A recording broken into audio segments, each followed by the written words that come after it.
Question था, जब कल्कि भगवान जब आएंगे कलयुग में, तो ऐसा कहा जाता है कि भगवान को देखते ही हम मतलब तर जाते हैं या गोलोक चले जाएंगे। तो वो कलयुग में आएंगे तो क्या कलयुग के लोगों को खुद मारेंगे? और अगर मारेंगे तो वैसे तो फिर अगर उनको सब देखेंगे तो सब तर जाएंगे। फिर तो मेरा क्वेश्चन ये था कि क्या कल्कि भगवान खुद मारेंगे सभी? ये बात सच है कि कल के भगवान आएंगे कलयुग में, लेकिन वो आएंगे कलयुग के अंत में। अभी 4,32,000 वर्षों का जो ये कलयुग है, इसमें से केवल अभी 5,000 वर्ष ही गुजरे हैं। अभी 4,27,000 साल बाकी हैं। तो long time to wait for कल की अवतार।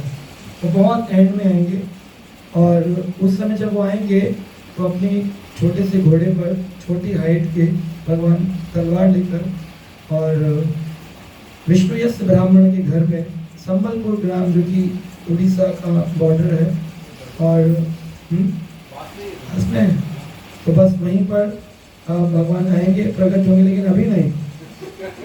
4,27,000 साल, उसके लिए आपको 4 लाख साल वेट करना पड़ेगा। फिर भगवान आएंगे और आकर के वैष्णो माता से विवाह करेंगे। वैष्णो देवी है ना, तो वैष्णो देवी जो है ये भगवान के लिए तपस्या कर रही है। भगवान राम जब वन से गुजर रहे थे, तो राम जब वन से गुजर रहे थे, एक कन्या थी जो भगवान राम से विवाह करना चाहती थी। तो भगवान राम उनके पास गए, बोले मैं तुमसे विवाह नहीं कर सकता हूँ क्योंकि मैंने एक पत्नी व्रत धारण किया है। तो बोली लेकिन मैं तो आपके लिए बिना मर जाऊंगी। कहा ठीक है, मैं भी जा रहा हूँ रावण से युद्ध करने, उसने मेरी पत्नी का अपहरण कर लिया है। अगर मैं वापस आऊँगा और तुमने मुझे पहचान लिया तो मैं तुमसे विवाह करूँगा। तो जब रावण को वध करके भगवान आए तो हनुमान जी ने याद दिलाया कि प्रभु आपके लिए कन्या इंतजार कर रही है, विवाह करना है उससे। तो भगवान राम ने अपने स्वरूप को बदला, साधु का रूप बनाया और पहुंच गए। बोले भिक्षाम देहि। तो कन्या तपस्या कर रही थी, जय श्री राम जय श्री राम। तो जैसे ही रामचंद्र जी के सामने, रामचंद्र जी के उस कन्या के सामने, तो कहती है कि अभी चले जाओ, मैं भी प्रभु राम के इंतजार में हूँ। कह रहे क्या तुम्हें लगता है कि प्रभु राम आएंगे? कहा वो अपने वचन के पक्के हैं, वचनबद्धता निभाते हैं, जो कहा है अवश्य करेंगे। भगवान ने कहा कि लेकिन अगर नहीं आए तो बोले ऐसा हो ही नहीं सकता। तभी भगवान ने फिर अपने स्वरूप को रिवील किया, दिखाया। तो बोले अरे आप भी तो प्रभु राम हैं। उनको प्रणाम किया, मुझसे विवाह कर लीजिए आपके वचन के अनुसार। भगवान बोले तुमने अपना वचन भंग कर दिया है, तुमने कहा था तुम मुझे पहचान लोगे, लेकिन मुझे तुम पहचान। और रोने लग गई, बोली अरे आपके बिना तो मैं मर जाऊंगी। भगवान ने कहा इसके लिए तुम्हें अब फिर तपस्या करनी पड़ेगी, मैं कलयुग में तुमसे विवाह करूंगा।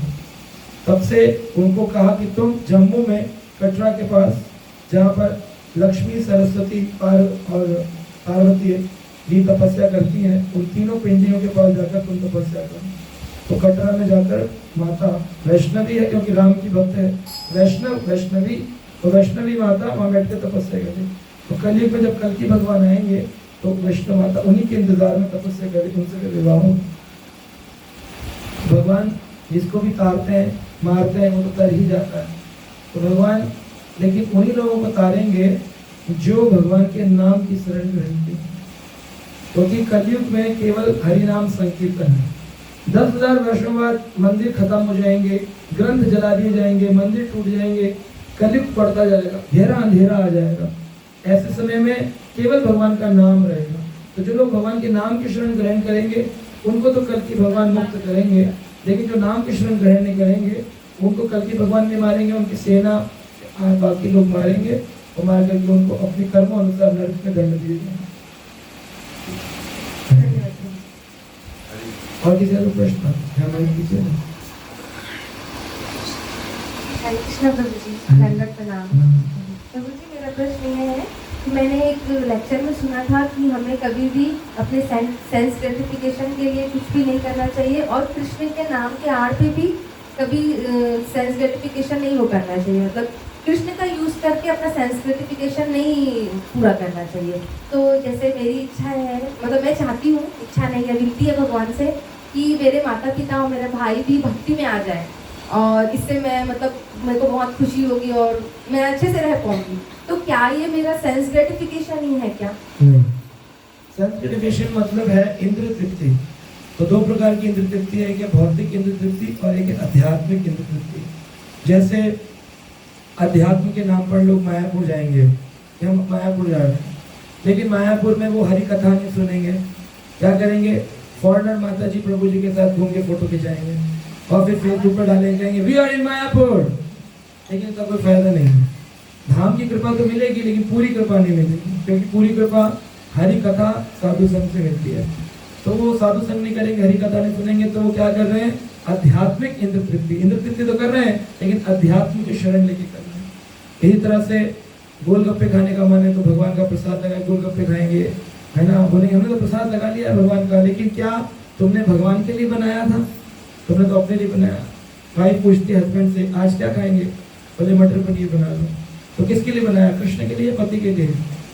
तो फिर ये तो आध्यात्मिक इंद्र तृप्ति है। हम करते इंद्र तृप्ति हैं लेकिन उसमें आध्यात्मिक के आवरण में करते हैं। ये भौतिक इंद्र तृप्ति से बेहतर है परंतु पूर्ण रूप से सही नहीं है। तो जो आपकी इच्छा है, स्पिरिचुअल डिजायर कहते हैं इसको, इंद्र तृप्ति नहीं कहते कि हमारे परिवार के लोग भक्त बने, सब लोग भगवान का भजन करें तो हमारे लिए एक अच्छा रास्ता बनेगा, संसार में सब लोग भक्त बने, सब गीता पढ़े, सब भागवत पढ़े, so there is no problem, that is called spiritual desires. Srila Prabhupada ने कहा we can have spiritual desires, हमारी आध्यात्मिक इच्छाएं हो सकती हैं लेकिन भौतिक इच्छाओं को जीरो कर देना चाहिए। हाँ प्लीज प्लीज पूछिए।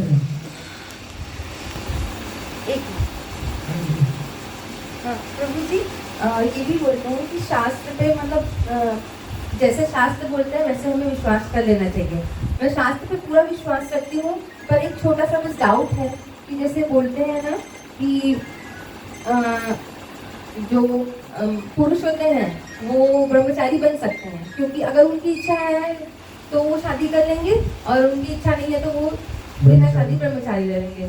तो महिलाओं में भी ऐसी ही तो रहता है ना कि वो पूर्ण रूप से सिर्फ भगवान के लिए वो रहे, तो हमको भी ब्रह्मचारी बनने के लिए क्यों नहीं दिया गया, मतलब और हमको क्यों ये नहीं दिया गया कि कोई हमें मतलब कोई पुरुष स्पर्श ना करे, हम भी ऐसे ही रहे। बस ये छोटा सा मतलब प्रश्न था, संशय नहीं था, बस प्रश्न था। देखिए इसका कारण ये है, स्त्री को जननी कहा गया है। स्त्री के बिना पुरुष जनन नहीं कर सकता, किसी भी संतान उत्पत्ति नहीं कर सकता है। तो स्त्री का शब्द का मतलब ये बोलते ना, माताओं क्या बोलते हैं स्त्री और प्रभु को पुरुष। स्त्री शब्द का अगर संस्कृत अर्थ देखें इसका मतलब है विस्तार। अगर एक माता विस्तार नहीं करेगी, संतान उत्पन्न नहीं करेगी तो सृष्टि तो बंद हो जाएगी। तो भगवान ने हर एक को अलग अलग कर्म दिए हुए, हर एक की योनियों को अलग अलग काम दिए। पुरुष मेहनत करे, समाज की रक्षा करे, तो ब्रह्मचारी बन करके वो ऐसा नहीं कि कर्म से भाग गया, वो धर्म की रक्षा करता है। धर्म की रक्षा करता है तो बाकी जो संसार में लोग हैं, संसारी पुरुष, वो उन ब्रह्मचारियों सन्यासियों के कारण धर्म के शरणागत होकर अपना जीवन सुचारू रूप से चलाते हैं। अगर ब्रह्मचारी सन्यासी ना हो तो इस संसार में धर्म जो है वो समाप्त हो जाए। वो लोग रात दिन प्रचार करते हैं, इसी वजह से धर्म कायम है। धर्म रक्षिता रक्षिता, धर्म हमारी रक्षा करता है, हम धर्म की रक्षा करते हैं, तो फिर धर्म हमारी रक्षा करता है। तो कुछ लोग धर्म की रक्षा करने के लिए ब्रह्मचारी बनते हैं, लेकिन माताओं को क्यों मना किया, उसका कारण ये है कि माताओं का जो संरचना भगवान ने बनाई है वो बड़ी कोमल है, सॉफ्ट है। पुरुष का कोई मिसयूज नहीं कर सकता, अगर वो ब्रह्मचारी बन जाए तो कोई मिसयूज कर सकता है, लेकिन स्त्री अगर ब्रह्मचारिणी भी होगी तो क्या पता आश्रम में रहने वाले लोग उसका मिसयूज नहीं करेंगे, और हमेशा ये डर बना रहेगा उस स्त्री को भी अकेले में कि मेरे साथ कुछ भी हो सकता है, हमेशा ये डर बना रहेगा। तो इस कारण से, क्योंकि वो कोमल है, सेंटिमेंटल है, इमोशनल है, सॉफ्ट है, भगवान ने उसको कहा प्रोटेक्शन में रखना चाहिए। इसका मतलब ये नहीं कि नीचा दिखाना है या साइड हटाना है। पुरुषों को सोना बताया गया, गोल्ड, और स्त्रियों को डायमंड बताया गया। कौन सा महंगा होता है? डायमंड। तो स्त्री ज़्यादा महंगी है, डायमंड है। लेकिन गोल्ड को आप पहन करके घूम सकते हो, डायमंड को पहन कर घूम नहीं सकते हो, उसको लॉकर में रखना पड़ता है। तो अगर डायमंड ये कहे कि देखो सोने का तो कड़ा बना रहे हो, सोने की तो चेन बना रहे हो, उसको पहन के घूम रहे हो, तो डायमंड के साथ ऐसा दुर्व्यवहार क्यों? हर एक का अलग अलग गुण है। तो स्त्री का एक अलग गुण है, वो डायमंड की तरह सुरक्षित रखने के लिए है, उसको सुरक्षित रखा जाता है। जब छोटी है तो पिता के साथ, बड़ी है तो पति के साथ, बूढ़ी है तो पुत्र के साथ। एक और छोटा सा प्रश्न था कि आपने बताया चातुर्मास के पहले मंथ में कैबेज, हरी पत्तियाँ और सब्जी तो खाना ही नहीं है, साथ में कैबेज, मिंट और करी लीव्स भी नहीं खाना है। पर मैंने एक इस्कॉन के भी उसमें अभी देखा, पिक्स बना के डालते हैं ना कि पहले मंथ में क्या नहीं खाना है, दूसरे मंथ में, तो उसमें वो लोग उसमें लिखा हुआ था कि आप कैबेज, मिंट और करी लीव्स को खा सकते हैं क्योंकि वो हरी पत्तियों के कैटेगरी में नहीं आते था, सब्जियों की। तो क्या करूँ मैं इसमें? जब आता नहीं क्या करें, वैसे नहीं आता है, मसालों के अंदर आते हैं मिंट, करी लीव्स और कोरिएंडर लीव्स, ये सब मसालों में आते हैं, तो खाए भी जा सकते हैं, नहीं भी खा सकते। हर एक व्यक्ति का अलग स्टैंडर्ड है, पर हमें स्पेनिच यानी पालक, मूली के जो पत्ते हैं वो विशेष करके ये हरी सब्जियाँ नहीं खानी, साग, क्योंकि इनके अंदर बारिश के दिनों में कीड़े उत्पन्न होते हैं और वो खाने से हमें इन्फेक्शन हो सकता है। तो हमारे आचार्यों ने पुराणों में जो लिखा उसके पीछे साइंटिफिक रीजंस हैं। तो उन्होंने कहा कि आप हरी पत्ती की सब्जी खाओगे, उसमें क्या पता एक तो जीव हत्या हो सकती है और वो बैक्टीरिया आपके पेट में जाके इन्फेक्शन कर सकता है। तो उस चीज़ से आपकी रक्षा करने के लिए कहा नो लीफी वेजिटेबल्स। कोई प्रभु जी का प्रश्न नहीं, सब माता है। हरे कृष्ण प्रभु जी, प्रभु जी जैसा कि आपने बताया कि 10-12 हज़ार साल बाद अपना जो है बहुत धर्म संकट में आ जाएगा, तो अभी जैसे 100 साल 2,500 साल जैसे इंडिया बहुत बड़ा था, अभी इंडिया करते बहुत कम स्थिति में आ गया है पॉपुलेशन जो इसका, ये सब अलग अलग देश बन गए हैं। तो क्या 10-12 साल जैसे अभी उस टाइम में जो है अपना जैसे धर्म बचाना चाहिए कि अपने देश को बचाना चाहिए? भाई जब अपन देश को बचाते हैं, धर्म में नहीं रहेगा तो अपन आगे परिणाम कैसे याद कर सकते हैं इसमें? हाँ, तो हमारे आचार्यों ने देश बचाने को नहीं कहा। प्रभुपाद जी बोलते थे, preach Krishna consciousness to each and every nook and corner of the world. विश्व के हर किनारे कोने गांव में क्या करो, कृष्ण भावना का प्रचार करो।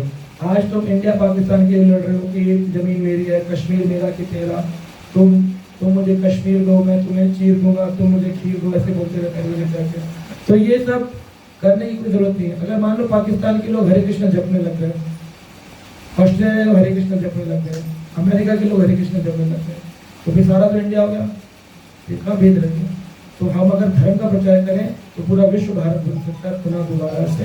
अगर हम कंट्री की आज़ादी की लड़ाइयाँ करते रहेंगे तो अपने ही देश के अंदर बहुत सारी प्रॉब्लम्स क्रिएट होंगी। इसलिए श्री प्रभुपाद जी और उनके गुरुदेव श्री भक्ति सिद्धांत सरस्वती कहते थे कि ये देश तो बहुत सारे लोग हैं काम करने के लिए, लेकिन धर्म की रक्षा करने के लिए बहुत कम लोग हैं जो आते हैं। उन्हें धर्म की रक्षा, धर्म का प्रचार करने के लिए जीवन जीना चाहिए।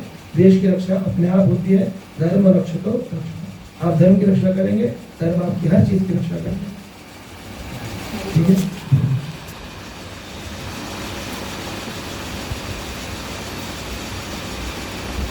हरे कृष्ण प्रभु जी, प्रभु जी मेरा एक क्वेश्चन था, जैसे हम कृष्णा कॉन्शियसनेस मूवमेंट में आते हैं, प्रभुपाद के मूवमेंट से जुड़ते हैं, हम लेक्चर सुनते हैं, हम चैंटिंग चालू करते हैं, तो हमको सही और गलत का भेद पता चलता है कि हम कौन हैं, भगवान कौन है, हमारा भगवान से क्या रिलेशन है।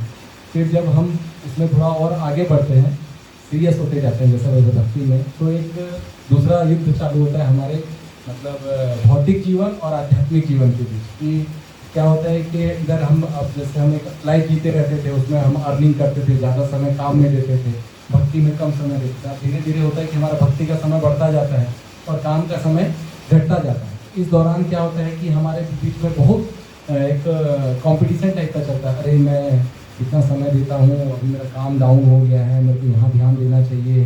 फिर कभी लगता है नहीं यार, मैं काम में ज़्यादा घुस जाऊँगा वापिस से, तो फिर मैं भक्ति में कैसे आ पाऊँगा। फिर ये तो मैं देख ही रहा हूँ कि सब काम में जाते हैं, भूल जाते हैं भक्ति को। तो ये जब ये सिचुएशन होती है तो उस टाइम पे समझ में नहीं आता कि क्या कैसे चीज़ों को वो करें, क्योंकि जैसे भक्ति में आगे बढ़ना है तो ऑब्वियस सी बात है, अगर आप काम बढ़ाएंगे तो भक्ति में आगे नहीं बढ़ सकते। और भक्ति ज़्यादा जैसे हम लोग भक्ति में जैसे जैसे सीरियस होते जाते हैं तो काम में भी थोड़ा दिक्कतें होनी चालू होती हैं। तो यहाँ पे कैसे हम मैनेज करें ताकि चीज़ें सब बैलेंस हो जाए और हम कृष्ण भाव में उतना आगे बढ़ सकें और आगे की चीज़ें जान सकें, प्रभुपाद के बुक्स पढ़ सकें। कि प्रभुपाद ने इतने सारी बुक्स लिखी हैं, मैं ही सोचता हूँ कि कितनी सारी प्रभुपाद ने बुक्स लिखी हैं, इतने भागवतम में इतनी भगवान की अनेकों अनेक लीलाएँ हैं, कहानियाँ हैं, मैं कब उनको पढ़ूंगा, मेरा जीवन कब खत्म हो जाएगा मेरे को पता नहीं। मैं कब चैतन्य चरितामृत तक पहुंचूंगा, कब मैं बृहद भागवतम के स्टेज तक पहुंचूंगा। अभी तक तो अभी तो काली कृष्णा खत्म नहीं कर पाया हूँ, एक जमाने से चालू किया हूँ उसको। तो ये बड़ा रहता है मन में कि मैं पढ़ूँ आगे, तो इसमें कैसे बढ़ के मैं उन चीज़ों को कर पाऊँ। देखो ऐसा है कि एक पहाड़ है, उस पहाड़ के नीचे भौतिक संसार है, उस पहाड़ की चोटी पर आध्यात्मिक संसार है। और ये पहाड़ ऐसे होता है ना, टिल्ट, इंक्लाइन। आपने चलना प्रारंभ किया, आधे रास्ते पर पहुंचे, अब आपके पास मन में आया कि यार उधर का मैं रहा नहीं, ऊपर मैं पहुंच नहीं पा रहा, बीच का हो गया, क्या करूं? अब आप क्या कर सकते हैं? आपके पास दो ही रास्ते हैं, या तो थोड़ा सा और जोर लगा के पूरा ऊपर चले जाओ, या तो हताश होकर नीचे उतर जाओ। नीचे उतर गए तो पूरे भौतिक, थोड़ा जोर लगा के ऊपर चले गए तो पूरी आध्यात्मिक। तो अगर हम थोड़ा सा जोर लगाएं, हताश ना हो, इंतजार करें, टाइम प्लेस एंड सर्कमस्टेंसेस, समय काल परिस्थिति के अनुसार श्रील प्रभुपाद, कृष्ण, गुरुदेव आपके लिए व्यवस्था करते हैं। ऑनेस्ट रहें अपनी क्रियाओं में, टाइम मैनेजमेंट करना सीखें। आप देखिए कई सारा समय पूरे दिन में वेस्ट हो जाता है, मोबाइल की स्क्रॉलिंग में, फेसबुक में आधा घंटा निकल जाता है। हम जाते हैं, पड़ोसी मिल जाता है, उससे प्रजल्पा करने में आधा घंटा बीत जाता है। तो हमें उतना ही समय संसार में रहना चाहिए जितने में हमें अपने घर को चलाने के लिए ज़रूरत है, उससे अत्यधिक समय हमें नहीं लगाना चाहिए, बाकी समय सेव करना चाहिए। कहते हैं एक ऐसा गिफ्ट भगवान ने सबको दिया है जो सबके पास बराबर है, वो क्या है? उसी समय में प्रभुपाद 1.5 घंटा सोकर के पूरे विश्व के जगत गुरु बन जाते हैं। 86 भाषाओं में अपने अनेकों ग्रंथों को पब्लिश कराते हैं। उसी 24 घंटे में नरेंद्र मोदी प्रधानमंत्री बन जाते हैं। उसी 24 घंटे में एक रिक्शे वाला पेड़ के नीचे सोते सोते गुजर जाता है। ये धन समय सबके पास बराबर है। अब ये आपको लिखना है, एक पेपर लो, एक पेन लो, एनालिसिस करो, मेरे पास इंपॉर्टेंट टाइम कौन कौन सा समय, कौन कौन सा मैं समय वेस्ट कर रहा हूँ, कौन कौन सा समय मैं प्रायोरिटाइज कर सकता हूँ।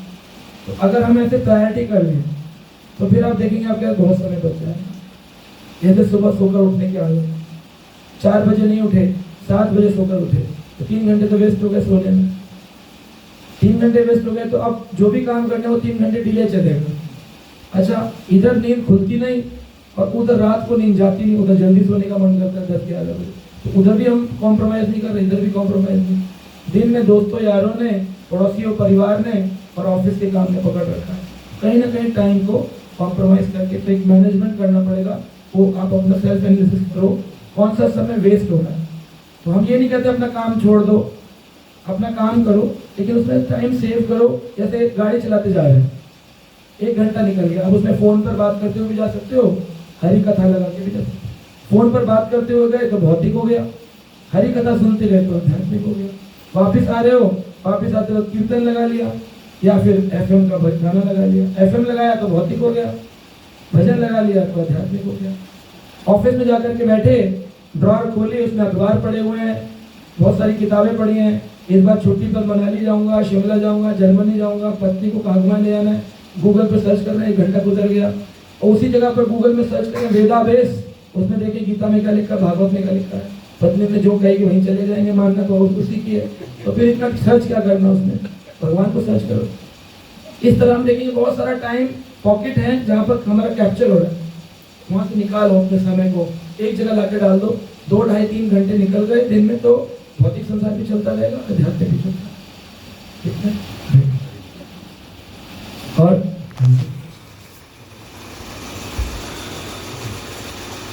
हरे कृष्ण प्रभु जी। प्रभु जी, मुझे ये पूछना था, माधव और मानव एक है कि अलग अलग है? माधव और मानव, माधव भगवान श्री कृष्ण है और मानव हम जीव हैं। मानव को मनु महाराज, जो कि पृथ्वी पर पहले ब्रह्मा जी के द्वारा बनाया गया जीव है, तो ये जो मनु, ब्रह्मा जी के एक दिन के अंदर ब्रह्मा जी 14 मनु की रचना करते हैं और एक मनु 71 चतुर्युगों के अंदर जाते हैं, और एक चतुर्युग की अवधि है 43,20,000 वर्ष, यानी 43,20,000 को मल्टीप्लाई करें 71 से, इतने जीवित काल एक मनु का अर्थ है। और मनु जो अपनी सृष्टि रचना करते हैं उसमें आने वाले सभी जीवों को मानव कहते हैं, परंतु माधव भगवान श्री कृष्ण है। तो हम और भगवान अलग अलग हैं, एक नहीं है, लेकिन हम भगवान से एक भी हैं। कैसे? गुणों के आधार पर। श्री माधव भगवान श्री कृष्ण सच्चित और आनंद के बने और हम भी सच्चित आनंद के बने, लेकिन प्रभु विशाल हैं, विभु हैं, हम अणु हैं, सूक्ष्म हैं, हम छोटे से। जैसे पिता से उत्पन्न होने वाला पुत्र वो पुत्र होता है। देखने में कभी कभी बेटा बाप एक जैसे दिखते हैं, लेकिन क्या पुत्र पिता की पोजीशन ले सकता है? कहेगा यही कि पिताजी का बेटा है।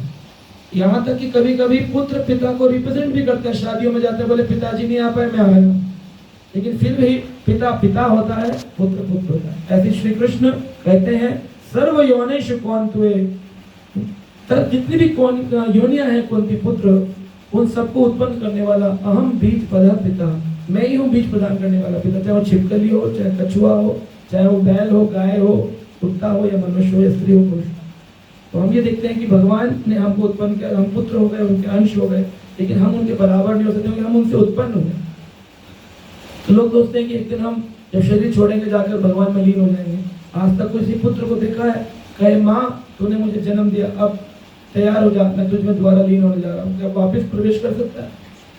नहीं कर सकता। तो ये बिल्कुल गलत थॉट है कि हम भगवान से या फिर वापस भगवान में मिल जाएंगे।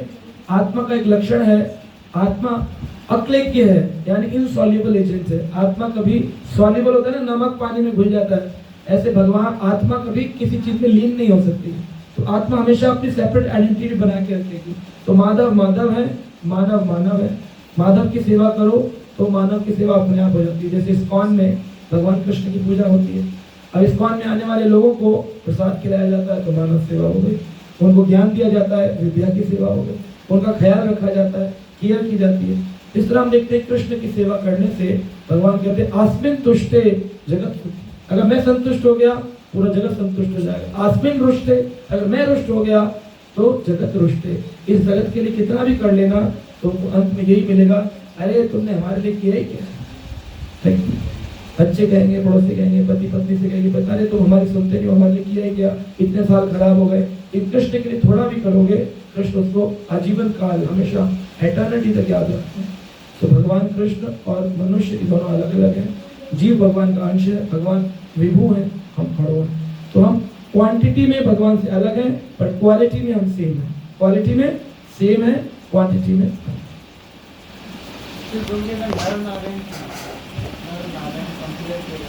नर नारायण कंपेयर नहीं किया जाता। लोगों ने ऐसी संस्था बना दी, नर नारायण संस्था, इससे कन्फ्यूजन क्रिएट होता है। नर सेवा कभी नारायण सेवा नहीं है, नर सेवा कभी नारायण सेवा नहीं। क्या कोई नर नारायण बन सकता है?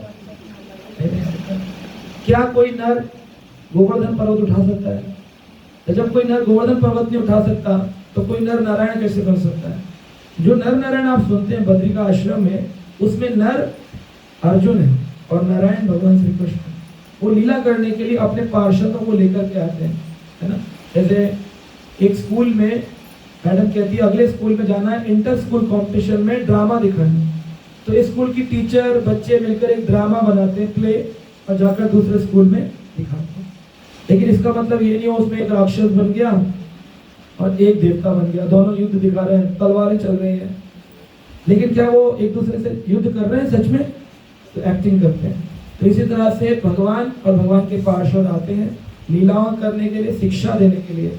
तो बद्री का आश्रम में भगवान ने अपना अवतार लिया, नर के रूप में अर्जुन और नारायण के रूप में श्री कृष्ण। तो ये नर नारायण, अर्जुन जीव है, कृष्ण जो है वो विष्णु है। विष्णु और जीव कभी समान नहीं हो सकते। विष्णु विष्णु रहते हैं, जीव जीव रहते हैं। ना ये कभी मिलते हैं, ना कभी ये लीन होते हैं, ना कभी ये समान होते हैं। इनका भेद हमेशा बना रहता है। भगवान कृष्ण ने अर्जुन से कहा बहुनी में व्यतीतानि जन्मानि तब च अर्जुन। हे अर्जुन, तुम्हारे बहुत जन्म बीत गए हैं, तुमको याद नहीं है, लेकिन मुझे याद। ना तुम वेत्या परंतप, तुम भूल गए हो, परंतु मुझे स्मरण है कि तुम बार बार शरीर छोड़ते हो, लेकिन मेरा वही शरीर चला रहा है। तो हम आत्मा शरीर बदलती है, लेकिन भगवान को शरीर बदलना नहीं पड़ता। That is the difference between Madhav and नर, माधव, नर एंड नर। So Nar can never become Narayan and Narayan not want to become Nar. Narayan to Narayan. ठीक है। हरे कृष्ण प्रभु जी, एक छोटा सा मेरा क्वेश्चन है, एक नहीं 2-3 है वैसे तो। क्या ऐसा समय आता है जीवात्मा के लिए कभी कि उसको अपने सारे जन्म याद हो, मतलब चाहे मृत्यु, मतलब शरीर के दौरान या मृत्यु के बाद, ऐसा कभी समय आता है जब उसको सब कुछ याद रहे, मैंने किस जन्म में क्या क्या किया था? भगवान क्या करते हैं, जब हमें नया शरीर देते हैं ना, तो पुराने वाली मेमोरी को डिलीट कर देते हैं। वरना अगर पुरानी वाली याद रहे, आपको मतलब पिछले जन्म की पत्नी प्रेम करती थी, याद हो, और दादी का माता जी थोड़ा गुस्सा कर दे, तो आप कहोगे तेरे से तो पहले वाली अच्छी थी। ये कहेंगे कहाँ चल रही है, कह रहे पिछले जन्म में। तो इसलिए भगवान कहते हैं तो वो गर्भ गृहस्थी का ख्याल रखना है, डिलीट मार दो, मेमोरी डिलीट कर दो। कभी कभी ऐसा होता है कि भाई यमदूतों को प्रकृति को सेवा दी गई है, तो एरर तो हर जगह है प्रकृति में। कृष्ण ही एक ऐसे हैं जो एरर लेस है, बाकी सब में एरर, चाहे ब्रह्मा हो, इंद्र हो, शिव हो, सब में कहीं ना कहीं एरर त्रुटियां हो जाती हैं। तो भगवान भी, यमदूत भी एरर करते हैं, तो कभी कभी ऐसा ख्याल पुराना डिवीजन रह जाता है, तो कहते हैं भाई उसे पुनर्जन्म याद है, देखो उसको अपना पिछला पूर्व जन्म याद है, उसका पुनर्जन्म हुआ है, वो स्टोरी बताते हैं। ऐसा कभी कभी होता है, प्राय ऐसा नहीं होता है, सबके डेटा को डिलीट करके नया चिप लगा के बॉडी में ले जाया जाता है, तो इस तरह से हमें याद नहीं होता। लेकिन भगवान के भागवत में लिखा है 30वें स्कंद में, देवहूति और कपिल संवाद में, कि कभी कभी ऐसा होता है जो कोई भाग्यशाली जीव हो, भगवान उस पर अहेतुकी कृपा करे, तो उसके 7वें महीने में जब वो माँ के गर्भ में होता है, तो नारद जी उसको LCD पर पिक्चर दिखाते हैं, तुमने अपने कई जन्मों में क्या क्या गलत काम किए, तो घबरा लगता है, अब नहीं करूँगा। नारद जी एक मौका दे दो, बस बाहर निकाल दो इस कूप से, इस कुएं से, यहाँ मल मूत्र पड़ा है, मुझे यहाँ नहीं रहना, मुझे निकालो। क्यों कहते, लेकिन बाहर तो माया है। कह नहीं, आपकी बार निकलूंगा तो क्या करूँगा, हरे कृष्ण, पक्का वादा, प्रॉमिस, बोले जेंटलमैन प्रॉमिस। बाहर आता है, बोल मम्मा पापा मम्मा, लोग खिला रहे होते हैं, लड्डू बांट रहे होते हैं, पार्टियां हो रही होती हैं, लेकिन वे भूल जाते हैं ये संस्कृत में एक्चुअली अपने बारे में बात कर रहे हैं। मम्मा का मतलब क्या होता है, मैं, मेरे, और पाप का मतलब सिन। तो बार बार कह रहा होता है मम्मा पापा, मेरे पाप के कारण तुम्हारा शरीर मिल गया, ओहो रो रहा मम्मा पापा। वो सोचते हैं शायद ट्रॉफी के लिए रो रहा है, चाहे लड्डू के लिए रो रहा है, वीडियो गेम के लिए, लेकिन वो बोल रहा होता है जीवात्मा, मम्मा पापा, मेरे पाप के कारण मुझे शरीर मिल गया। लेकिन धीरे धीरे चाचा भी हैं, बुआ भी हैं, ताई भी हैं, चाची भी हैं, फंस गया संसार में। आए थे हरि भजन को, इसलिए आए, बोलिए, आए थे हरि भजन को, आए थे हरि भजन को, आए थे हरि भजन को, मीठा लगा दाम, मीठा लगा दाम। दाम समझते हैं, फर्स्ट प्राइज। आए थे हरि भजन को, आए थे हरि भजन को, मीठा लगा दाम, मीठा लगा दाम, दुविधा में दोनों गए, दुविधा में दोनों गए, न माया मिली न राम, न माया मिली न राम। पहाड़ पे या तो ऊपर चढ़ जाओ या तो नीचे, ऐसा। मतलब मैं इस शरीर के दौरान तो उसको ध्यान नहीं रहता है, पता, मतलब मैं मृत्यु के बाद में भी क्या ऐसा समय आता है कभी जो उसको ध्यान में रहे सारी चीजें? देखो, आत्मा के ऊपर एक सूक्ष्म शरीर रहता है, मन बुद्धि अहंकार, तो उसको ये याद रहता है कि मैं किस परिवार से आया हूँ। जब तक उसे पूर्ण शरीर नहीं मिलता तब तक यातना शरीर में रहता है, दुख सहता रहता है नरक में, या भोग शरीर पाकर के स्वर्ग में रहता है। तो भोग शरीर या यातना शरीर, या फिर उसको पितृलोक में वेटिंग स्टेशन पर रखा जाता है, तब वो वहाँ बैठा रहता है कि शायद मेरे परिवार के लोग मुझे भोजन देंगे, श्राद्ध करेंगे, खाना खिलाएंगे। इंतजार करता है हर साल पितृपक्ष में कि अब आएगी रोटी, अब आएगी रोटी। लेकिन जो लोग मानते नहीं, ये सब कहते हैं ढोंग है, माइथोलॉजी है, बेकार है, उनके पितृ विचार बैठे बैठे भूखे। तो हमारे यहाँ का एक वर्ष पितृलोक का एक दिन होता है, तो उनका लंच टाइम होता है 1 से 2, हमारे यहाँ 15 दिन का पितृपक्ष होता है। तो उस 15 दिन के पितृपक्ष में हमें अपने पूर्वज जो शरीर छोड़ के गए उनके लिए थाली बना करके वैष्णव को या गाय को खिलाना होता है। तो जब खिलाते हैं गाय को, हाँ, जब गाय को खिलाते हैं तो वो भोजन उस पितृ के पास पहुंचता है और वो संतुष्ट होता है। लेकिन अगर नहीं किया तो पितृ वहां से बैठा बैठा अभी भूख लगेगी तो तुम खाना नहीं दे रहे हो, आगे तो उसका कोई शरीर मिला नहीं है तो क्या करे, तो वो गुस्सा करता है, उसी को पितृदोष कहते हैं। फिर पितृदोष लग जाता है, फिर आदमी कहता है क्या हुआ, अच्छा खासा काम चल रहा था अचानक खत्म हो गया, गाड़ी का अचानक एक्सीडेंट हो गया, क्या हो गया, पितृ नाराज हो गया कि तुम्हारे पास इतना टाइम भी नहीं कि एक थाली बना के, इतना तुम खुद खा रहे हो है ना, 56 भोग बना के खा रहे हो, बच्चों को खिला रहे हो, एक थाली हमें भी खिला, क्या जाता है। इस तरह से उसे स्मरण रहता है जब तक दूसरा शरीर नहीं, जब जय शरीर मिल जाता है तो फिर वो आत्मा भूल जाती है, लेकिन नए शरीर में एडजस्ट करना।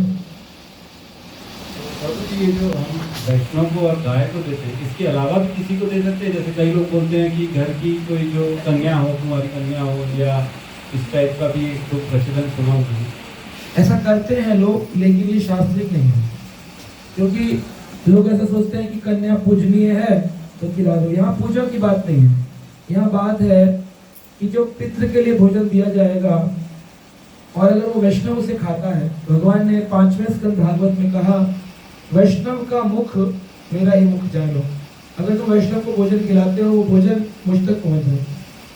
तो भगवान ने हर एक चीज के लिए अलग अलग बताया है। जैसे क्षत्रियों को भगवान ने कहा ये मेरे हाथ है, वैश्य बिजनेस कम्युनिटी को कहा ये मेरा उदर है, और शूद्र को कहा ये मेरे चरण है, तो ऐसे ही वैष्णवों को कहा ये मेरा मुख है।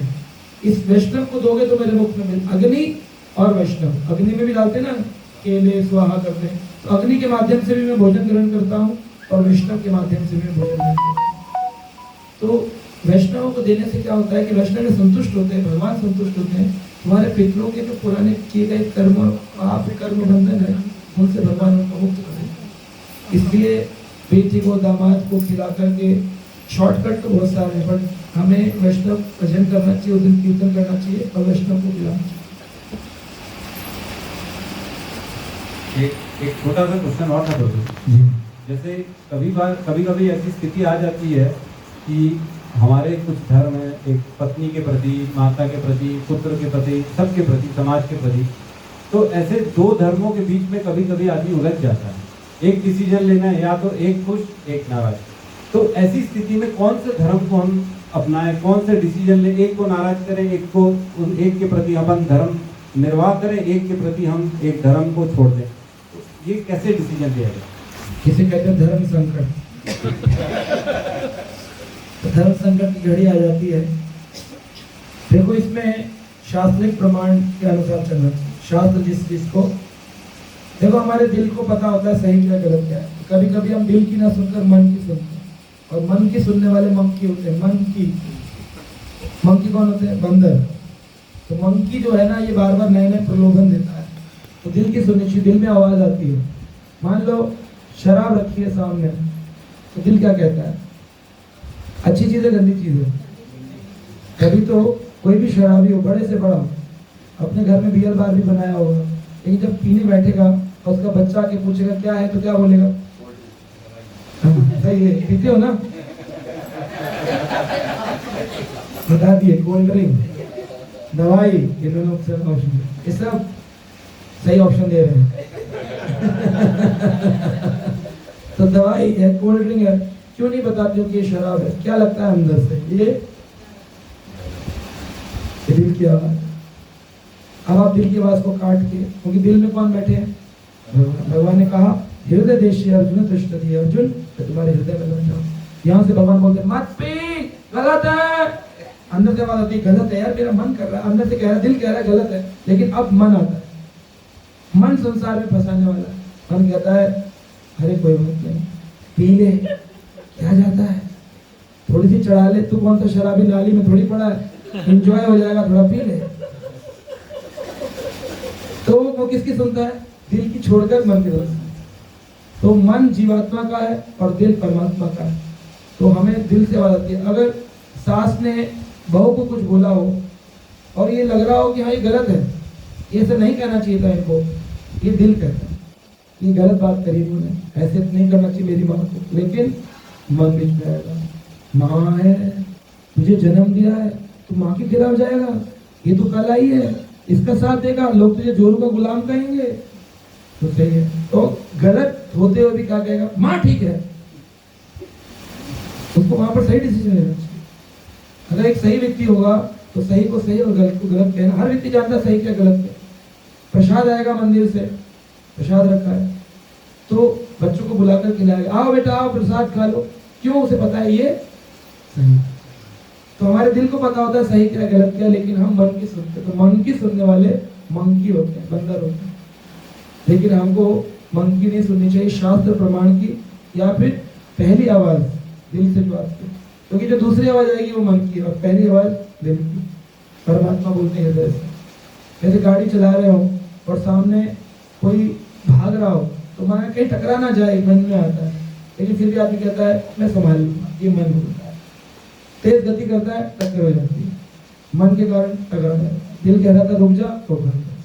तो हमेशा अपने दिल की सुननी चाहिए, सही को सही और गलत को गलत, वही सच्चा इंसान है। भले उसके लिए कोई आपको कहे तो माँ को बोल रहा है मैंने तुझे जन्म दिया, अरे माँ सही सही, यही नहीं कि हमेशा माँ को गलत बता रहे।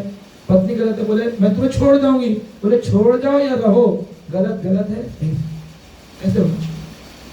उसके लिए आपको पहले शास्त्र जानने चाहिए और बिना किसी भावना से कि मैं और मेरा, ना माँ मेरी ना पत्नी मेरी, ये दोनों ही में से दोनों ही एक जीवात्मा है जिनके कर्म के अनुसार उनको डिसीजन मिलना चाहिए। नॉट बिकॉज ऑफ ये पत्नी है या ये मेरी माँ, ये रिश्ते हटा करके डिसीजन देना चाहिए। जज होता है वो कैसे डिसीजन देता है, दोनों पार्टियों को वो जानता नहीं होता है, निष्पक्ष भाव से डिसीजन लेना चाहिए, तो आप सही डिसीजन ले सकते हैं। जहां आपने पक्ष कर लिया फिर पक्षपात होता है, पक्षपात नहीं करना चाहिए।